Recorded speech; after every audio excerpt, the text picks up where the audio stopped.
Right మరొక breaking చూస్తున్నాం. దేశవ్యాప్తంగా 7 విడతల్లో కొనసాగుతున్న సార్వత్రిక ఎన్నికల పోలింగ్ ప్రక్రియ తుది దశకు చేరుకుంది. మొత్తంగా 7 దశల్లో జరిగిన ఈసారి సార్వత్రిక ఎన్నికల ప్రక్రియలో చివరి దశ ఓటింగ్ నేటితో ముగుస్తుంది.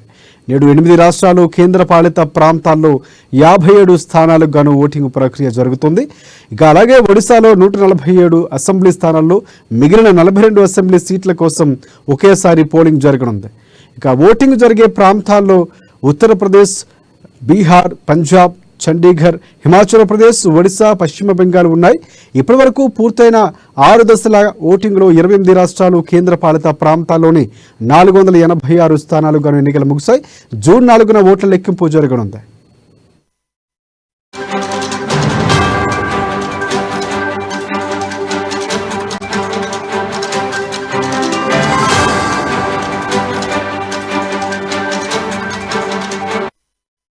ఇక ఉదయం 10 గంటల వరకు 11.31% పోలింగ్ నమోదైంది. ఇక బీహార్లో 10.58% పోలింగ్ నమోదైంది. అలాగే చండీగఢ్లో 11.64 పోలింగ్ శాతం, హిమాచల్ ప్రదేశ్లో పోలింగ్ శాతం 14.35, జార్ఖండ్లో ఇక 12.15%, ఒడిశాలో 7.69%, పంజాబ్లో పోలింగ్ 9.64%, ఇక ఉత్తరప్రదేశ్లో 12.34%, బెంగాల్లో 12.63%గా నమోదైంది. ఇక ఎన్నికల ప్రక్రియ కొనసాగుతుంది. దీనికి సంబంధించి పూర్తి అప్డేట్స్ అందించేందుకు మా ఇన్పుట్ ఎడిటర్ శ్రీనివాస్ మనకి ఫోన్ లైవ్లో సిద్ధంగా ఉన్నారు. ఎస్ శ్రీనివాస్, చెప్పండి. ప్రధానంగా చివరి దశ ఎన్నికలు ఇటువైపు చూసుకుంటే ఎగ్జిట్ పోల్స్ పై ఆసక్తి రేగుతున్నటువంటి పరిస్థితి, పూర్తి స్థాయిలో చివరి దశ అంటే ఎన్ని విమర్శలు చేసినా ఎన్ని రాజకీయాలు చేసినా చివరిగా తెరపడిపోయినటువంటి పరిస్థితి, పోలింగ్ నిక్షిప్తంగా కాబోతున్నటువంటి చివరి దశ ఎన్నికల పోలింగ్ చెప్పుకోవచ్చు. దీనికి సంబంధించి పూర్తి అప్డేట్స్ ఏంటి? రైట్ రాజశేఖర్, మనం చూస్తున్నాం కదా, దేశవ్యాప్తంగా కూడా ఒక ఉత్కంఠభరిత వాతావరణంలో చివరి దశ ఎన్నికలు అంటే 7వ దశ పార్లమెంట్ ఎన్నికలు కావచ్చు, అదేవిధంగా 44 అసెంబ్లీ స్థానాలకు సంబంధించిన ఎన్నికలు కూడా జరుగుతున్నాయి. మొత్తానికి చూసుకుంటే కనుక ఎన్నికల సంఘం చాలా పకడ్బందీగా దేశవ్యాప్తంగా కూడా 7 విడతలుగా కూడా పార్లమెంట్ ఎన్నికలు నిర్వహించింది. అదేవిధంగా 4-5 రాష్ట్రాలకు సంబంధించిన అసెంబ్లీ ఎన్నికలను కూడా పూర్తి చేయడం జరిగింది. ఈరోజు చూసుకుంటే కనుక 57 పార్లమెంటు స్థానాలకు సంబంధించి దేశవ్యాప్తంగా కూడా పోలింగ్ జరుగుతుంది. ఇప్పటికీ కూడా ఓటర్లు తమ ఆసక్తిని కనబరుస్తున్నారు. మనకున్న సమాచారం ప్రకారం జస్ట్ 11 గంటల వరకు చూసుకుంటే కనుక దేశవ్యాప్తంగా వివిధ రాష్ట్రాలకు సంబంధించి ఓవరాల్గా యావరేజ్ చూసుకుంటే కనుక 15 నుంచి 16% పోలింగ్ అయితే నమోదైంది. మొత్తానికి చూసుకుంటే కనుక ఈరోజు జరగబోతున్న 57 పార్లమెంటు స్థానాల్లో ప్రధానంగా ప్రధాని మోడీ పోటీ చేస్తున్న వారణాసి స్థానం కూడా ఇందులో ఉంది. అక్కడ చూసుకుంటే కనుక ఇప్పటివరకు కూడా పోలింగ్ సరళి బాగానే ఉంది. మూడోసారి వారణాసి నుంచి కూడా మోడీ విజయకేతనం ఎగరవేయాలని చాలా దీక్షతోని అదేవిధంగా పట్టుదలతో ఉన్నారు. సో అక్కడ పరిస్థితి అయితే మనం చూస్తూనే ఉన్నాం. ఇక మరో రకంగా చూసుకుంటే కనుక ఇక మనకి ఉన్న 8 రాష్ట్రాల్లో కూడా 10.6 కోట్ల మంది తమ ఓటు హక్కును వినియోగించుకోబోతున్నారు. ఈ 10.6 కోట్లలో ముఖ్యంగా యూపీకి సంబంధించిన 13 పార్లమెంట్ స్థానాలు ఉన్నాయి. అదేవిధంగా బీహార్కి సంబంధించి 8 స్థానాలు ఉన్నాయి. అదేవిధంగా వెస్ట్ బెంగాల్కి సంబంధించి 9 స్థానాలు, ఒడిశాకు సంబంధించి 6 స్థానాలు, జార్ఖండ్లో 3 స్థానాలు ఉన్నాయి, పంజాబ్కి సంబంధించి 13 స్థానాలు ఉన్నాయి. అదేవిధంగా హిమాచల్ ప్రదేశ్ సంబంధించి 4 పార్లమెంట్ స్థానాలు ఈరోజు జరగబోయే పార్లమెంట్ ఎన్నికల్లో ఉన్నాయి. ఇక ప్రధానంగా చూసుకుంటే కనుక మనకి నడ్డా తన ఓటు హక్కును వినియోగించుకున్నారు. బిలాస్పూర్ నుంచి హిమాచల్ ప్రదేశ్, బిలాస్పూర్ నుంచి బీజేపీ అధ్యక్షుడిగా నడ్డా తన ఓటు హక్కును వినియోగించుకున్నారు. అదేవిధంగా గోరఖ్పూర్లో యోగి ఆదిత్యనాథ్, యూపీ నుంచి గోరఖ్పూర్లో యోగి ఆదిత్యనాథ్ ముఖ్యమంత్రి తన ఓటు హక్కును వినియోగించుకోవడం జరిగింది. అదేవిధంగా మనకి లాలూ ప్రసాద్ యాదవ్ కూడా ఓటు హక్కు వినియోగించుకున్నారు. అదేవిధంగా కంగనా రనౌత్ హిమాచల్ ప్రదేశ్ నుంచి తన ఓటు హక్కును వినియోగించుకోవడం జరిగింది. మొత్తానికి చూసుకుంటే కనుక 57 పార్లమెంటు స్థానాల్లో ప్రముఖులందరూ కూడా తమ ఓటు హక్కును ఉదయమే వినియోగించుకోవడం జరిగింది. మొత్తానికి దేశవ్యాప్తంగా మాత్రం ఒక ఉత్కంఠభరిత వాతావరణం అయితే నెలకొని ఉందని చెప్పొచ్చు రాజశేఖర్. ఎందుకంటే మొత్తం పార్లమెంటు స్థానాలకు సంబంధించి చూసుకుంటే కనుక ఇండియా కూటమి ఒకవైపు, ఎన్డీఏ కూటమి ఒకవైపు అన్నట్టుగా ఈసారి అయితే ఎన్నికలు జరిగాయి. ఎక్కడికక్కడ స్థానికంగా రాష్ట్రాల్లో ఆయా రాష్ట్రాలకు సంబంధించి అక్కడ విభేదాలు తలెప్పినప్పటికీ కూడా పూర్తి స్థాయిలో అయితే అక్కడక్కడ చెదురుమదురు సంఘటనలు జరిగినప్పటికీ కూడా దేశవ్యాప్తంగా చూసుకుంటే కనుక పార్లమెంట్ ఎన్నికలకు సంబంధించి ప్రశాంతంగానే ముగిసబోతున్నాయని చెప్పొచ్చు.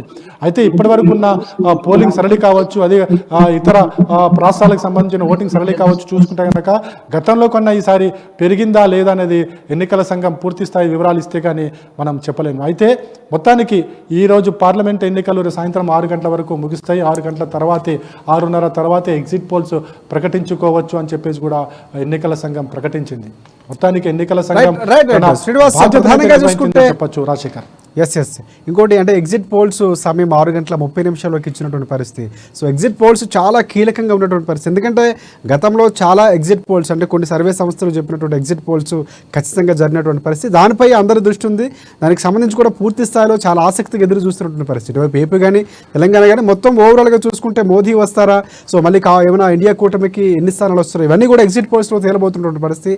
అంచనాలన్నీ కూడా వెల్లడి కాబోతున్నటువంటి పరిస్థితి. దానికి సంబంధించి అప్డేట్స్ ఏంటి రాజశేఖర్? ఇక్కడ ఎగ్జిట్ పోల్స్ ఈరోజు ఎన్నికల సంఘం చెప్పిన దాని ప్రకారం ఆదేశాలు ఇచ్చింది. 6:30 గంటల తర్వాత మాత్రమే ఎగ్జిట్ పోల్స్ ప్రకటించుకోవచ్చు అని చెప్పడం జరిగింది. ఇక ఎగ్జిట్ పోల్స్ సంబంధించి చూసుకుంటే కనుక ఎగ్జిట్ పోల్స్ దాదాపుగా ఖచ్చితమైనవిగానే ఉండే అవకాశాలు ఎక్కువ కనిపిస్తున్నాయి. అయితే మనకి 2 రకాలు ఉంటాయి, ప్రీపోల్డ్ సర్వే అదేవిధంగా ఎగ్జిట్ పోల్స్. ప్రీపోల్ సర్వేలో చాలా తేడా, అంటే 6 నెలల ముందు జరపచ్చు లేదా 2 నెలల ముందు జరపచ్చు, లేకపోతే సంవత్సరం క్రితం జరిపిన ప్రీపోల్ సర్వేస్ ఉంటాయి. సో ఆ ప్రీపోల్ సర్వేస్ ఏవైతే ఉంటాయో అది అప్పటి ఆ సమయాన్ని బట్టి ఆ సర్వేలో ఉన్న ఫలితాలు ఉంటాయి. ప్రీపోల్డ్ సర్వే తర్వాత కూడా ఎన్నికలప్పుడు జరగబోయే వారం రోజులు కావచ్చు 10 రోజులు కావచ్చు చాలా కీలకంగా ఉంటాయి.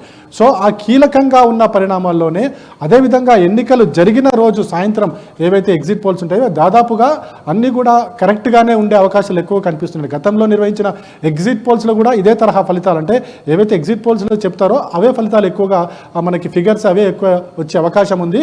అయితే ప్రీపోల్ సర్వేస్ అనేవి కూడా మార్పు ఖచ్చితంగా ఉంటుంది. ప్రీపోల్ సర్వే అనేది 1 నెల క్రితమో 2 నెలల క్రితమో జరుపుతారు కాబట్టి అప్పుడున్న పరిస్థితులు అప్పుడున్న సమయానుకూలం అవన్నీ బట్టి కూడా వారు తీసుకున్న శాంపుల్స్ బట్టి ఆ ప్రీపోల్ సర్వే డిపెండ్ అయి ఉంటుంది. కానీ ఎగ్జిట్ పోల్స్ అనేవి ఎగ్జాక్ట్ పోల్స్ అంటేనే ఎగ్జాక్ట్ పోల్స్ అని అర్థం. అంటే ఆ రోజు సాయంత్రానికి జరిగిన ఓట్ల పరిస్థితి, సరళి, ఓటర్ల మనోభావాలు, ఓటర్ల నుంచి ఉన్న ఏవైతే వ్యూస్ వస్తుంటాయో ఆ వ్యూస్ని బట్టి ఈ ఎగ్జిట్ పోల్స్ ఉండబోతున్నాయి. సో ఈ ఎగ్జిట్ పోల్స్ మీద సాయంత్రం 6:30 తర్వాత ఎగ్జిట్ పోల్స్ ప్రకటించుకోవచ్చని ఎన్నికల సంఘం చెప్పిన నేపథ్యంలోనే ఒక ఉత్కంఠభరిత వాతావరణం అయితే దేశవ్యాప్తంగా నెలకొందని చెప్పొచ్చు. ఎందుకంటే ఖచ్చితంగా ఈసారి 400 పైచిలుకు స్థానాలు మేము గెలవబోతున్నామని చెప్పేసి ఒకవైపు ఎన్డీఏ కూటమి ప్రధాని మోడీ పదే ప్రచారాలు చేస్తున్నారు. కానీ మరోవైపు చూసుకుంటే కనుక ఇండియా కూటమి చెప్తున్నది ఈసారి అధికారంలోకి తామే రాబోతున్నాము. ఏదైతే మోడీ చెప్తున్నట్టుగా 400 స్థానాలు కాదు కదా 150 స్థానాలు కూడా బీజేపీకి వచ్చే పరిస్థితి లేదని చెప్పేసి ఇటు ఇండియా కూటమికి సంబంధించిన నేతలు చెబుతున్న పరిస్థితి. ఇక రాష్ట్రాలకు సంబంధించి ఎక్కడికక్కడ ఎగ్జిట్ పోల్స్ కావచ్చు, ప్రీపోల్డ్ సర్వేలు కావచ్చు, అన్నీ కూడా ఒక్కో రకంగా ఉన్నాయి. కాబట్టి ఒక ఉత్కంఠభరిత వాతావరణం అయితే ఇటు దేశవ్యాప్తంగా నెలకొంది. ప్రధానంగా తెలుగు రాష్ట్రాల్లో కూడా ఈ తరహా ఉత్కంఠభరిత వాతావరణం నెలకొంది రాజశేఖర్. ఎస్ ఒకటి ప్రధానంగా చూసుకుంటే దీంతో పాటు ఎంత ఉత్కంఠంగా ఉందో అదే స్థాయిలో బెట్టింగ్ ఎవరి ధీమాన్ని వారు వ్యక్తం చేస్తున్నారు. ఒకవైపు ముహూర్తాలు ఖరారు చేస్తున్నటువంటి పరిస్థితి వైసీపీకి సంబంధించి, సో కార్యాచరణ మొదలు పెట్టేసామన్నట్టుగా బాబు కూడా స్పందిస్తున్నటువంటి పరిస్థితి కనిపిస్తుంది. ఎవరి ధీమా వారు వ్యక్తం చేస్తున్నారు. సో ఈసారి ఏపీకి సంబంధించి అలాంటి ఇక్కడ కూడా పూర్తి స్థాయిలో అత్యధిక శాతం మేమే రాబోతున్నాం, ఇక్కడ మా ప్రభావంతోనే అక్కడ కేంద్ర రాష్ట్ర ప్రభుత్వాలు ఏర్పడబోతున్నాయని కూడా ఇటువైపు బీఆర్ఎస్ చెప్తుంది. ఇక్కడ పూర్తి మన తెలంగాణకు సంబంధించి కూడా అదే స్థాయిలో ఉన్నటువంటి పరిస్థితి. సో మొత్తంగా బెట్టింగ్కు సంబంధించి కూడా అదే స్థాయిలో జరుగుతున్నటువంటి పరిస్థితి, వేల లక్షల కోట్లు జరుగుతున్నాయన్నటువంటి సమాచారం అంతుంది. దానికి సంబంధించి అప్డేట్స్ ఏంటి రాజశేఖర్? మనం చూస్తున్నాం కదా, ఎప్పుడైతే తెలుగు రాష్ట్రాలకు సంబంధించి ఎన్నికలు చూసుకుంటే కనుక ఒక ఉత్కంఠభరిత వాతావరణం జరుగుతూ వచ్చాయి. మనం ముందుగా తెలంగాణకు సంబంధించి చూసుకుంటే కనుక తెలంగాణలో కూడా ఇటు బీఆర్ఎస్ కాంగ్రెస్ బీజేపీ అనే ఒక ఉత్కంఠభరిత వాతావరణం నెలకొన్న పరిస్థితి కనిపించింది. ఆ తర్వాత అసెంబ్లీ ఎన్నికలు పూర్తయిన తర్వాత కాంగ్రెస్ పార్టీ అధికారంలోకి వచ్చింది. ఎప్పుడైతే మే 13న పార్లమెంట్ ఎన్నికలకు సంబంధించి 4వ దశ పోలింగ్ జరగబోతుందో అప్పుడు తెలుగు రాష్ట్రాల్లో 2 రాష్ట్రాల్లో కూడా ఒక ఉత్కంఠభరిత వాతావరణం. ముందుగా నుంచి ఏపీకి సంబంధించి ఏపీ రాజకీయాలకు సంబంధించి చూసుకుంటే కనుక ఏపీ రాజకీయాల్లో ఇప్పుడు ప్రధానంగా చూసుకుంటే ఒక సస్పెన్షన్ కొనసాగుతుంది, ఒక ఉత్కంఠబద్ధ వాతావరణం కనిపిస్తుంది, ఒక ఉద్రిక్త వాతావరణం అక్కడ చోటు చేసుకున్న పరిస్థితి కనిపిస్తుంది. ఎందుకంటే మే 13న ఎన్నికలు జరిగిన తర్వాత పరిస్థితి అంతా కూడా తారుమారు అయిపోయిన పరిస్థితి కనిపిస్తుంది. ఏ పార్టీకి ఆ పార్టీ తామే అధికారంలోకి వస్తామని చెప్పుకుంటున్నారు. అయితే ఎప్పుడైతే ఎన్నికలు జరిగిన తర్వాత మనం చూసుకుంటే కనుక ఎప్పుడైతే వైసీపీ అధినేత జగన్మోహన్ రెడ్డి ప్రచారంలో స్పష్టంగా చెబుతూ వచ్చారు 175 వైనాట్ 175 వైనాట్ 25 200 స్థానాలు 175 అసెంబ్లీ స్థానాలు 25 పార్లమెంట్ స్థానాలు తాము కైవసం చేసుకోబోతున్నామని చెప్పేసి చాలా నమ్మకంతో ఒక ధీమాతో చెప్పడం జరిగింది. కానీ అదే టైంలో అటు ప్రతిపక్ష కూటమి ఏదైతే ఉందో టీడీపీ కూటమి ఏదైతే ఉందో టీడీపీ జనసేన బీజేపీ కూటమి ఏదైతే ఉందో ఖచ్చితంగా తాము ఈసారి అధికారంలోకి రాబోతున్నామో 165 స్థానాలు తాముకు దక్కబోతున్నాయని చెప్పేసి పదే వాళ్ళు కూడా ఎన్నికల్లో ప్రచారం చేసుకున్న పరిస్థితి కనిపించింది. ఏదైతే మే 13 ఎన్నికలు పూర్తయిన తర్వాత చూసుకుంటే కనుక అక్కడ పరిస్థితి ఏదైతే ఏ పార్టీకి ఆ పార్టీ తామే అధికారంలోకి వస్తుందని బయట ప్రకటించినప్పటికీ కూడా ఎప్పుడైతే ముఖ్యమంత్రి జగన్మోహన్ రెడ్డి ఐపాక్ టీంతో మాట్లాడుతూ ఖచ్చితంగా ఈసారి తమ అధికారంలోకి రాబోతున్నాము, 150 స్థానాలు, 1 స్థానాలకు మించి తమకు స్థానాలు రాబోతున్నాయని ఎప్పుడైతే ప్రకటన చేసి ఇంగ్లాండ్ వెళ్ళిపోయారు, విదేశీ పర్యటనకు వెళ్ళిపోయారో ఆ తర్వాత రాష్ట్రంలో రాజకీయాలు మార్పు చోటు చేసుకుంటూ వచ్చాయి. విమర్శలు, ప్రతి విమర్శలు, అదేవిధంగా ఆరోపణలు, ప్రత్యారోపణలు అనేక చోటు చేసుకున్న పరిస్థితి. అదే సమయంలో అటు చంద్రబాబు నాయుడు కూడా ఎన్నికలు ముగిశాక తాను కూడా విదేశీ పర్యటనకు వెళ్ళిపోయిన పరిస్థితి.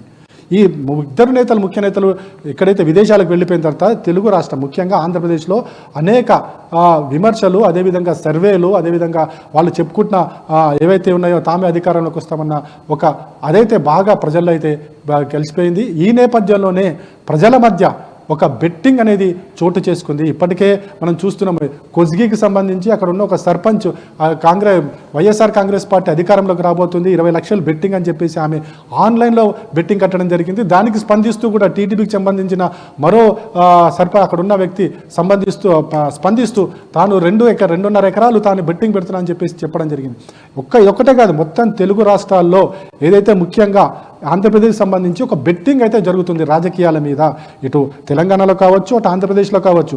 అక్కడ ఆంధ్రప్రదేశ్ సంబంధించి ఏ పార్టీ అధికారంలోకి రాబోతుంది, జనసేనకు ఎన్ని ఓట్లు వస్తాయి, పవన్ కళ్యాణ్ గెలుస్తాడా లేదా, చంద్రబాబు గెలుస్తాడా లేదా, అసలు ఏ పార్టీ అధికారంలోకి వస్తుంది, జగన్ పార్టీకి ఎన్ని స్థానాలు రాబోతున్నాయి, అదేవిధంగా టీడీపీకి ఎన్ని స్థానాలు రాబోతున్నాయి, ఇదే దాని మీద ప్రతి అంశాన్ని మీద అటు ప్రతి నియోజకవర్గం మీద కూడా బెట్టింగ్ అనేది జరిగింది. దీని మీద పోలీసులు ఒకవైపు కన్నేసినప్పటికీ కూడా అంతర్గతంగా ఈ బెట్టింగ్ అయితే జరుగుతుంది. అయితే బెట్టింగ్ సంబంధించి కూడా అనేక ఆరోపణలు, విమర్శలు వస్తున్నాయి.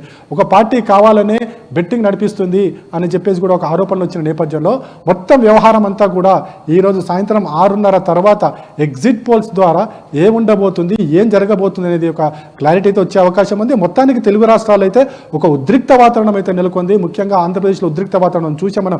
పల్నాడులో ఏం జరిగిందో, తిరుపతిలో ఏం జరిగిందో, అదేవిధంగా తాడిపత్రిలో ఏం జరిగిందో.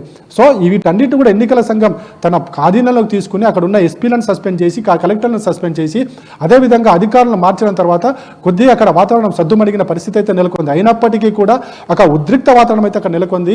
ఎందుకంటే ఎన్నికల సంఘానికి వచ్చిన ఏదైతే ఇంటెలిజెన్స్ నివేదిక తర్వాత జూన్ 4 తర్వాత ఫలితాల ప్రకటన తర్వాత అక్కడ పెద్ద ఎత్తున హింస చెలరేగే అవకాశం ఉంది, ఘర్షణలు చెలరేగే అవకాశం ఉంది. కాబట్టి అక్కడ పూర్తి స్థాయిలో బందోబస్తును ఏర్పాటు చేయాల్సింది కూడా రాష్ట్ర పోలీస్ యంత్రాంగానికి ఎన్నికల సంఘం ఆదేశాలు జారీ చేసింది. సో ఈ నేపథ్యంలో ప్రధానంగా ఏపీకి సంబంధించి అక్కడ ఉద్రిక్త వాతావరణము, ఒక ఉత్కంఠ వాతావరణం అయితే నెలకొంది. ఇక తెలంగాణ విషయానికి వస్తే కనుక తెలంగాణ విషయంలో ఇటు బీజేపీ, కాంగ్రెస్, బీఆర్ఎస్ నువ్వా నేను అన్నట్టుగా ప్రచారాన్ని చేసుకున్నాయి. ఎన్నికలకు సంబంధించి ఏపీలో లాగా ఇక్కడ పెద్దగా ఘర్షణ వాతావరణం నెలకొన్నప్పటికీ కూడా సజావుగానే ఇక్కడ ఎన్నికలు అయితే ముగిశాయి. అయితే ఏ పార్టీకి ఆ పార్టీ ప్రజల్లోకి వెళ్ళి తాము ఏం చేశాము, ఏం చేయబోతున్నాం అనేది చెప్పుకోవడం జరిగింది. అధికారంలో ఉన్న కాంగ్రెస్ పార్టీ తాము ఇచ్చిన గ్యారంటీలు అమలు చేయబోతున్నాం, ఎలా చేయబోతున్నాం అని చెప్పి ఆ పార్టీ చెప్పుకోవడం జరిగింది. బీఆర్ఎస్ పార్టీ అధికార పార్టీని టార్గెట్ చేస్తూ వాళ్ళు విమర్శలు, ఆరోపణలు పర్వం చేశారు. మరోవైపు బీజేపీ, కేంద్రంలో ఉన్న బీజేపీ ఈసారి తాము అత్యధిక స్థానాలు తెలంగాణలో గెలవబోతున్నామని చెప్పేసి ఆ పార్టీ ధీమా వ్యక్తం చేసింది. సో మొత్తానికి ఈరోజు సాయంత్రం 6:30 తర్వాత ఎగ్జిట్ పోల్స్లో అసలు ఏ పార్టీకి అధికారంలో వచ్చే అవకాశాలు ఎక్కువగా ఉన్నాయనేది ఎగ్జిట్ పోల్స్ ద్వారా మనకి తెలిసే అవకాశం ఉంది. రాజశేఖర్, ఎస్, ఇంకోటి అంటే ఇందాక మాట్లాడుతూ కూడా అటు ఎగ్జిట్ పోల్స్ ఈసారి కీలకం కాబోతున్నటువంటి పరిస్థితి. అంటే ఏపీలో ఎవరి ధీమా వారు, ఒకవైపు ముహూర్తాలు కూడా ఖరారు చేసుకున్నటువంటి పరిస్థితి, ఫ్లైట్ టికెట్లు, అక్కడ మొత్తం ట్రైన్ టికెట్లు కూడా ఖాళీ లేవు, హోటళ్ళు అన్నటువంటి సందర్భం కనిపిస్తుంది. సో ఇక్కడ పూర్తిగా చూసుకుంటే ఎగ్జిట్ పోల్స్ ఏమైనా క్లియర్ కట్గా వచ్చి, ఎందుకంటే ఈసారి స్తబ్దుగా ఉన్నారు ఓటర్లు, వారి మనోభావాలు బయటకు తెలిసే ఛాన్స్ లేదు. ఎందుకంటే ఎవరి ధీమాలో వారు ఉన్న నేపథ్యంలో ఎవరు గెలుస్తారో సస్పెన్షన్ కొనసాగుతుంది. ఎగ్జిట్ పోల్స్ తెరపడే అవకాశం ఉందో, లేకపోతే ఎగ్జిట్ పోల్స్ తర్వాత జగన్మోహన్ రెడ్డి ఊహించ స్థాయిలో రిజల్ట్స్ రాబోతున్నాయన్నటువంటి చెప్పినటువంటి పరిస్థితి కూడా కనిపిస్తుంది. మనం అలా ఛాన్సెస్ ఏమైనా ఉండే అవకాశం ఉందంటారా? ఖచ్చితంగా. ఇప్పటికీ ఏపీలో చూసుకుంటే కనుక అధికార పార్టీ తామే అధికారంలోకి రాబోతున్నామని చెప్పేసి సోషల్ మీడియాలో అయితే పెద్ద ఎత్తున ప్రచారాలు చేసుకుంటుంది. వాళ్ళు ఇచ్చిన వీడియోలు అయితే వైరల్ అవుతున్న పరిస్థితి కనిపిస్తుంది. At the same time TDP కూటమి కూడా అదే తరహాలో చేస్తుంది. కానీ అధికార పార్టీకి సంబంధించి ముఖ్యమంత్రి కార్యాలయం నుంచి, ప్రస్తుతం ఉన్న ముఖ్యమంత్రి కార్యాలయం నుంచి కావచ్చు, లేకుంటే ముఖ్యమంత్రికి సంబంధించిన ఏవైతే క్లోజ్గా ఉంటారో ఎస్ఆర్కే లాంటి వాళ్ళు, సజ్జల రామకృష్ణారెడ్డి లాంటి వాళ్ళు అయితే అసలు ముహూర్తం కూడా ఖరారు చేసిన పరిస్థితి.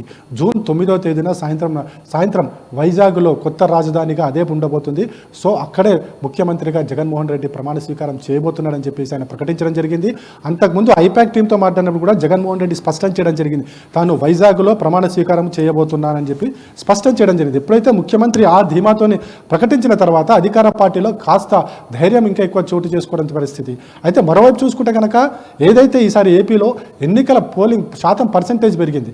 సో పర్సెంటేజ్ పెరుగుదల ఎవరికి అనేది కూడా ఇప్పుడు ఒక చర్చ జరుగుతుంది. ఇప్పుడు కూడా పర్సెంటేజ్ పెరుగుదల వల్ల అధికార పార్టీ కాదు ప్రతిపక్ష పార్టీలకి ప్లస్ కావచ్చని ఒకవైపు ప్రచారం జరుగుతున్నప్పుడు కూడా, కానీ ఈసారి చూసుకుంటే కనుక ఏదైతే ఆ అధికార పార్టీకి చెందిన పార్టీ తాము ప్రజలకు చాలా సేవ చేశాము, ప్రజలు మాతోనే ఉన్నారు, ఈసారి మహిళా ఓటర్లు తమకే ఉన్నారని చెప్పేసి కూడా పదే పదే ప్రకటించిన నేపథ్యంలో ఇప్పుడంతా కూడా ఒక ఉత్కంఠ, అసలు ఓటర్లు ఎటువైపు ఉన్నారు, పెరిగిన ఓటర్లు ఎటువైపు, అదేవిధంగా ముఖ్యంగా చూసుకుంటే కనుక పోస్టల్ బ్యాలెట్ మీద ఒక చర్చ, అదేవిధంగా ఒక ఇదైతే కొనసాగుతుంది. ఎందుకంటే పోస్టల్ బ్యాలెట్ సంబంధించి ఎన్నికల సంఘం, రాష్ట్రానికి సంబంధించిన ఎన్నికల సంఘం కొన్ని రూల్స్ పెట్టింది. సో ఆ రూల్స్ మీదనే వైసీపీ హైకోర్టుకు వెళ్ళడం జరిగింది. హైకోర్టుకు వెళ్ళిన వెంటనే కేంద్ర ఎన్నికల సంఘం స్పందిస్తూ దేశవ్యాప్తంగా ఏ విధంగా పోస్టల్ బ్యాలెట్ కౌంటింగ్ ఉంటుంది అదేవిధంగా ఏపీలో కూడా కొనసాగిస్తామని చెప్పడం జరిగింది. సో ఇప్పటికైతే పరిస్థితి సద్దుమణిగింది. కానీ ఈ ఎగ్జిట్ పోల్స్ తర్వాత ఇదే పరిస్థితి కొనసాగుతుందా లేదా అనేది కూడా చూడాల్సిన అవసరం ఉంది. ఎందుకంటే ఎగ్జిట్ పోల్స్లో ఏ విధమైన ఫలితాలు వస్తాయి అనేది చూస్తే ఎగ్జిట్ పోల్స్ ఎగ్జాక్ట్ పోల్స్గానే ఉంటాయి. జూన్ 4 వరకు కూడా ఇవే ఫలితాలు ఉంటాయా ఉండవా అనేది ఒక ఉత్కంఠ అయితే నెలకొని ఉంది. కానీ మొత్తానికైతే ఈ ఎగ్జిట్ పోల్స్ అయితే అంటే జరగబోయే ఉద్రిక్తత వాతావరణానికి కావచ్చు, ఉత్కంఠభరిత వాతావరణం కావచ్చు, కాస్త తగ్గించే వీలు కనిపిస్తుంది. ఎందుకంటే ఇప్పటికే అక్కడ ప్రజల్లో ఒక టెన్షన్ నెలకొంది. ఏ పార్టీ వస్తుందా, ఏ పార్టీ రాదా అనే విధంగా ఒక టెన్షన్ నెలకొన్న నేపథ్యంలో ఆ టెన్షన్ని కొద్దిగా తగ్గించే అవకాశాలు ఈ ఎగ్జిట్ పోల్స్ వల్ల కలిగే అవకాశం ఉంది. జూన్ 4 తర్వాత ఎన్నికల కౌంటింగ్లో ఎలా ఉండబోతున్న ఒక ఉత్కంఠకి ఏతుందో ఈ ఎగ్జిట్ పోల్స్ కాస్త మనకి తగ్గించే అవకాశం ఉంది. ప్రజలు కూడా కాస్త ఆలోచించే దిశగా ఈ డేట్స్ ఏవైతే ఉన్నాయో, మనకి ఈరోజు ఎగ్జిట్ పోల్స్ వస్తే జూన్ 4న మనకి పోలింగ్ ప్రక్రియ కొనసాగుతుంది. కాబట్టి యాక్చువల్గా అయితే ఎగ్జిట్ పోల్స్ ఎగ్జాక్ట్ పోల్స్నే ప్రతిబింబే అవకాశాలు ఎక్కువగా ఉంటాయి. కాబట్టి మనం చూద్దాం మళ్ళీ ఎలా ఉంటుందో కూడా మనం ఇప్పుడే చెప్పడం కూడా కరెక్ట్ కాదు రాజశేఖర్. రైట్ ఎస్, మీరు అన్నట్లు అది కూడా 4th వరకు వెయిట్ చేస్తుంది. కాబట్టి రేపటికి కొంతవరకు తెర తొలగిపోవడానికి అవకాశం ఉంది మీరు అన్నట్లు. ఎస్, ఇంకొక అంశం అంటే ఇప్పుడు పూర్తిగా ఎన్నికలు జరిగిన తర్వాత స్ట్రాంగ్ రూమ్లో భద్రపరిచినటువంటి పరిస్థితి పూర్తిగా. సో రేపటి నుంచి అంటే కార్యక్రమం పూర్తిగా మొదలు కాబోతుంది. ఎందుకంటే జూన్ 4కు సంబంధించి ఓట్ల లెక్కింపుకు సంబంధించి ఎన్ని టేబుల్స్ ఎక్కడెక్కడ ఎలా ఏర్పాటు చేయాలి, దీనికి సంబంధించి ఈసీ ప్రధానంగా దృష్టి పెట్టినటువంటి పరిస్థితి కనిపిస్తుంది. ఆ ఏర్పాట్లు ఎలా ఉండబోతున్నాయి, దానికి సంబంధించి అప్డేట్ చేయండి. రాజశేఖర్, ఇప్పటికే కౌంటింగ్ ప్రక్రియ జూన్ 4 ఉదయం 7 గంటల నుంచి కూడా కొనసాగుతుంది. అయితే దీనికి సంబంధించి పార్లమెంటు స్థానాల కౌంటింగ్ ఒకలాగా, అసెంబ్లీ కౌంటింగ్ ఒకలాగా ఉంటుంది. సో పార్లమెంటు స్థానాలకు సంబంధించి ఎన్ని టేబుల్స్, ఎన్ని రౌండ్స్ ఉండాలన్నది ఎన్నికల సంఘం, అదేవిధంగా అసెంబ్లీకి సంబంధించి ఎన్ని టేబుల్స్ వేయాలి, ఎన్ని రౌండ్స్ వేయాలన్నది అక్కడ పడ్డ పోలింగ్ సరళిని బట్టి, అదేవిధంగా అక్కడున్న ఓటర్లను బట్టి నిర్ణయిస్తారు. దీనికి సంబంధించి ఇప్పటికే కొన్ని రూల్స్ అండ్ రెగ్యులేషన్స్ కూడా పాస్ చేయడం జరిగింది. అక్కడున్న జిల్లా కలెక్టర్లకి, అదేవిధంగా ఆర్డీఓలు ఎవరైతే ఉంటారో వాళ్ళకందరూ కూడా పంపించడం జరిగింది. వన్స్ ఒకసారి ఈరోజు పోలింగ్ సరళి ముగిసిన తర్వాత అన్నీ కూడా ఈవీఎం మిషన్స్ అన్నీ కూడా అన్ని స్ట్రాంగ్ రూమ్స్ చేరుకుంటాయి ఎక్కడైతే 57 పార్లమెంట్ స్థానాలకు సంబంధించి. ఆ తర్వాత ఇప్పటికే కౌంటింగ్ దగ్గర ఏదైతే కౌంటింగ్ ప్రక్రియ జరిగే హాల్ అయితే ఉంటుందో అక్కడ కావచ్చు, అదేవిధంగా మనకి స్ట్రాంగ్ రూమ్లో కావచ్చు, అక్కడ 3 అంచెల భద్రత అయితే ఏర్పాటు చేయడం జరిగింది. 3 అంచెల భద్రత తర్వాత పూర్తి భద్రత నడుమ ఈ కౌంటింగ్ ప్రక్రియ కొనసాగుతుంది. ఎక్కడ కూడా 144 సెక్షన్స్ అన్ని కౌంటింగ్ సెంటర్ల దగ్గర పెట్టారు. అదేవిధంగా ఎక్కడ కూడా పటాకులు కాల్చడానికి వీల్లేదు, బాంబులు కాల్చడానికి వీల్లేదని చెప్పేసి కూడా ఎన్నికల సంఘం ఆదేశాలు జారీ చేయడం జరిగింది. అదేవిధంగా 144 సెక్షన్ ఉంటుంది కాబట్టి ఎక్కడ కూడా ప్రజలు గుమిగూడడానికి, కార్యకర్తలు గుమిగూడడానికి లేదా పోలింగ్ కౌంటింగ్ వద్ద రావడానికి కూడా వీల్లేదని చెప్పేసి కూడా ఆదేశాలు జారీ చేసింది. జిల్లా కలెక్టర్లు కావచ్చు, పోలీస్ అధికారులకు కావచ్చు ఇప్పటికే ఆదేశాలు జారీ చేసిన నేపథ్యంలో కేవలం కౌంటింగ్ సెంటర్లోకి ఏజెంట్లు మాత్రమే రావాలి, ఏజెంట్లకు సంబంధించిన లేదా క్యాండిడేట్స్ మాత్రమే రావాలి తప్ప మిగతా వాళ్ళు ఎవరిని కూడా లోపలికి అనుమతించే ప్రసక్తి లేదు. అందరూ కూడా ఏదైతే ఎన్నికల సంఘం నిర్దేశించిన బార్డర్స్ ఏమిటంటే ఆ బార్డర్ దాటే ఉండాలి. అది కూడా ఎక్కడ కూడా బ్యాండ్ కావచ్చు, లేకపోతే పటాకులు, బాంబులు కాల్చడం కావచ్చు, అవన్నీ కూడా నిషేధించారు. అదేవిధంగా ఈ రేపటి నుంచి కూడా 3 రోజుల పాటు అక్కడ మద్యం షాపులు కూడా క్లోజ్ చేయాలని చెప్పేసి కూడా ఆదేశాలు జారీ చేసింది. మొత్తానికి కౌంటింగ్ ప్రక్రియ చాలా సీరియస్గా తీసుకుంటుంది. ఎందుకంటే ఎక్కడ కూడా ఈ కౌంటింగ్ ప్రక్రియలో ఎలాంటి అవాంఛనీయ సంఘటనలు జరగకుండా పోలీసులకు పూర్తి స్థాయిలో స్వేచ్ఛ ఇచ్చారు. అదేవిధంగా పూర్తి స్థాయిలో కఠినంగా వ్యవహరించమని కూడా ఎన్నికల సంఘం ఆదేశాలు జారీ చేసింది. Rajasekhar, right, thanks for update Srinivas. అది మొత్తానికి ఎన్నికల సంఘం పూర్తి స్థాయిలో కౌంటింగ్ కూడా పూర్తయిన తర్వాత చర్యలు చేపట్టబోతున్నటువంటి పరిస్థితి. చివరి దశ ఎన్నికలు జరుగుతున్నటువంటి పరిస్థితి. 6:30 తర్వాత ఎగ్జిట్ పోల్స్ ఎదురు చూస్తున్న ఎగ్జిట్ పోల్స్ ఎగ్జాక్ట్గా ఎలా రాబోతున్నాయో పూర్తి స్థాయిలో ఈరోజు ఈవినింగ్ కూడా డీటెయిల్స్ ఉండబోతున్నటువంటి పరిస్థితి.